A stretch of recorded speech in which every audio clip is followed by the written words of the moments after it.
some of you are not old enough to remember this, but in the original Superman TV show, at the beginning of the show, it said, "He's faster than a speeding bullet."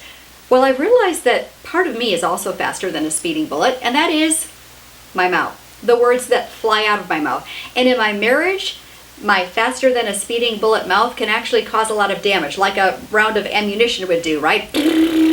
Yeah, and often my husband happens to get wounded in the process. And that's not my intention. It's probably not your intention either.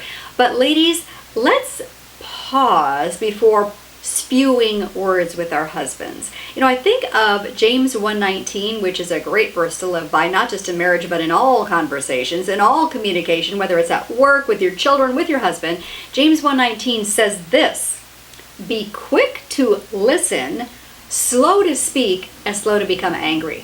Wow.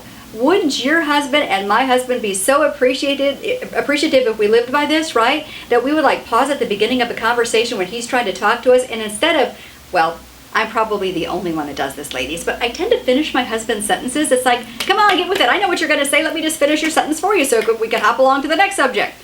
He takes that as disrespectful. I don't know why. I'm just being helpful. Yeah, don't be finishing your husband's sentences for him. How about being a good listener? Another thing that I tend to do, which again, probably none of you can relate to this, but as my husband presents maybe a challenge or something he's trying to figure out, or problem, I just have to jump in the middle of a sentence before he's even finished his thought and tell him what to do.